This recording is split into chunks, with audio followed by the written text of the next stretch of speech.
Vous écoutez le Petit Pas Podcast, Une création de l'AQCPE. animé par l'équipe Saine Alimentation. Bonne écoute! Salut Véronique! Salut Philippe!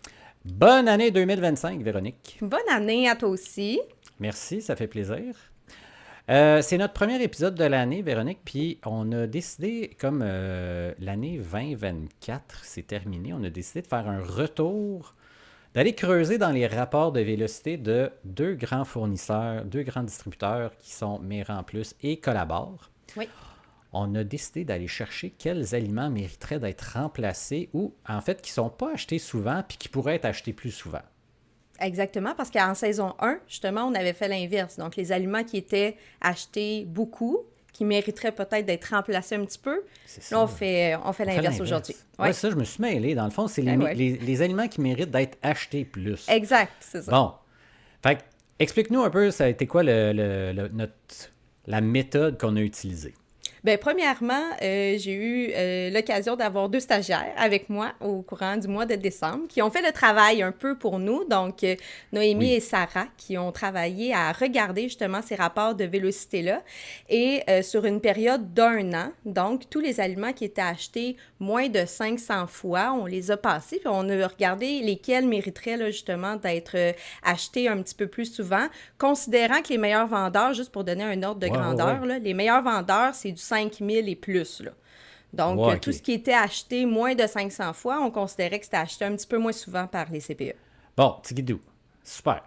Merci à Sarah et Noémie pour leur grand travail. On commence avec le premier aliment qui était pas souvent acheté, le yogourt nature. Le yogourt nature, comparativement au yogourt aromatisé, donc qui est acheté environ 5 fois moins que tous les yogourts aromatisés, là, toutes saveurs confondues.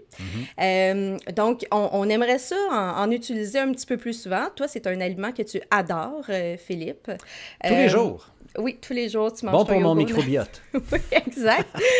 Mais c'est sûr que les tout-petits, des fois, c'est beaucoup plus facile pour l'acceptation des saveurs, là, d'aller vers un yogourt aromatisé. Donc, c'est un aliment qu'on aimerait utiliser un petit peu plus parce qu'il y a une teneur en sucre beaucoup moindre là, que le yogourt nature. Donc, à peu près combien moindre? 3 fois moins. Environ. 3 fois moins de sucre dans le yogourt nature comparé à un yogourt à la vanille. Le grand frein du yogourt nature, Véronique, tu le sais, c'est le goût, là. Exactement. Comment on peut venir combattre ce grand frein-là? On fait pas ça du jour au lendemain. Donc, première chose qu'on peut faire, c'est faire du moitié-moitié. Donc, on achète notre yogourt aromatisé, yogourt nature, on mélange ça. Déjà, on vient de diminuer une bonne quantité de sucre. Sinon, on peut acheter juste du yogourt nature et le sucrer nous-mêmes. Oui! On a des bons sucres au Québec, je pense. Oui, donc le sirop d'érable, on peut ajouter une quantité de sirop d'érable à l'intérieur et comme ça, je peux contrôler la quantité de sucre que je mets à l'intérieur. Puis ça serait quoi à peu près une quantité là, par kilo pour avoir un ratio qui a de l'allure en termes de sucre ajouté? Là? Combien de sirop d'érable je pourrais mettre par kilo? Pour que ça soit comparable à un yogourt aromatisé, ça serait à peu près 1/3 de tasse par kilogramme de yogourt nature. Fait que le but, tranquillement, ça serait de diminuer cette quantité-là. Donc là, on est à 1/3, puis là, on diminue. Éventuellement, arriver à que du yogourt nature, il y en a des CPE qui le font. Ouais. Qui offrent du yogourt nature. Puis là, on mélange ça avec différents ingrédients là, pour donner du goût aussi, puis des nouvelles saveurs, des fruits, des graines, de lin, de chia, peu importe. Là. Donc, on peut le personnaliser à notre goût. Bon, parfait. Deuxième aliment qui est pas trop acheté, la protéine végétale texturée. On en avait parlé un peu à la saison 1 là, dans un épisode qui s'appelle Tofu, Tempeh et compagnie. Donc, la PVT était dans la compagnie. Un petit bref rappel, Véronique, là, c'est quoi la PVT? C'est du soya déshydraté. Donc, ça se conserve à température ambiante. Là. C'est pas frigo, là, c'est vraiment sur tablette qu'on conserve ça. Dans la pantry. Exactement. Et puis, ça ressemble, une fois réhydraté, là, ça ressemble vraiment à texture viande hachée. Ouais. Donc, souvent, on va utiliser la PVT pour remplacer la viande hachée, justement, parce que c'est vraiment comparable là, côté apparence et texture. Puis, pourquoi on en veut plus de PVT? Premièrement, protéines un peu plus écologiques, bien évidemment, que la viande. Et c'est beaucoup moins cher aussi. Pour une même portion, là, dans l'assiette de l'enfant, là, quand on utilise la viande hachée, on est environ autour de 50-52 sous pour la viande versus de la PVT où on serait à peu près à 5-6 sous la portion. Donc, 5-6 sous la portion ouais. d'aliments protéinés. Oui, ça, c'est pas cher, en effet. À peu près, quelle quantité on met là, pour une portion d'enfant? C'est quoi une portion de PVT pour ceux qui ne l'ont jamais utilisé? Oui, donc justement, ça arrive sèche, là. Donc, si on parle de PVT sèche, on est à peu près à 10 grammes sèche de PVT ou ça correspond à peu près à 30 millilitres, là. Deux cuillerées à soupe. Si on multiplie, on est à peu près à 800 grammes de PVT pour ma recette complète pour 80 enfants si j'utilise seulement de la PVT dans la recette. Souvent, ce qu'on voit, par exemple, c'est des mélanges. Donc, on va faire, tu sais, souvent dans un premier temps, là, moitié PVT, moitié viande hachée, par exemple. Donc, dans ce cas-là, pour une recette de 80, si on fait un moitié-moitié, on serait à peu près à un 5 livres de viande, puis un 500 grammes de PVT. Puis, il faut savoir que ça arrive dans des formats d'achat différents aussi. Parfait. Passons maintenant aux lentilles. Oui. Les lentilles, hein? Les Pas lentilles, souvent, c'est... moins acheté. Oui, Disons, moins hein. acheté, c'est parce qu'on l'a comparé aux haricots. Donc, les lentilles qui sont achetées environ 2 fois moins souvent que les haricots, toutes formes confondues. Oui, donc les blancs, les rouges, les noirs, tout ça. Puis, c'est facile au niveau de l'entreposage et de l'utilisation. Donc, c'est ça aussi l'avantage. Par rapport aux haricots, des fois, si on les prend sèches, bien là, ça prend un moment de trempage. Puis même si on les prend en conserve, ça prend quand même beaucoup d'espace dans les armoires versus des lentilles qu'on peut acheter sèches, qui arrivent en sac, plus facile à entreposer, puis beaucoup plus rapide à cuire. Donc, on met ça directement dans les recettes. 20-30 minutes, puis c'est cuit, là, ça n'a pas besoin de trempage ou quoi que ce soit. Donc, c'est l'avantage là, d'utiliser un petit peu plus les lentilles. Puis, petit bémol un peu, tu sais, on en avait parlé à la saison 1 quand on avait un épisode sur justement les légumineuses où si on planifie le trempage de haricots, ça se fait bien dans une journée. Tu sais, il faut juste se minder à le faire, à le planifier dans sa journée, mais ça revient très, très, très peu cher aussi, là, tu sais. Lentilles et haricots secs, on est dans de l'économie plus, là, par rapport à de la viande, évidemment. Exactement. Puis les lentilles aussi, il y a beaucoup de variétés disponibles. Là. Ce qu'on retrouve souvent chez les distributeurs, là, les 3 grandes sortes, là, brunes, vertes, rouges. 4e aliment, les edamame. Très peu acheté, les edamame. Là, tantôt, on parlait du nombre de fois. Là, c'était acheté à environ 100 fois là, par 100 fois dans l'année, CPE. les edamame. Ah, ouais. Oui, par l'ensemble des CPE, donc quand même, très peu acheté. Pourtant, protéines super intéressantes aussi, source de fibres. Souvent, probablement, un des freins, ça peut être les risques d'étouffement. Hein? L'edamame est vraiment... lisse, ronde, dure, donc tout pour vraiment... lui pour causer un étouffement. Tout est là. Je coche toutes les cases. Oui, exact. Fait qu'il faut travailler sur ces caractéristiques-là si on veut l'utiliser. Donc, il faut la ramollir. Donc, on la fait cuire, bouillir, vapeur, peu importe.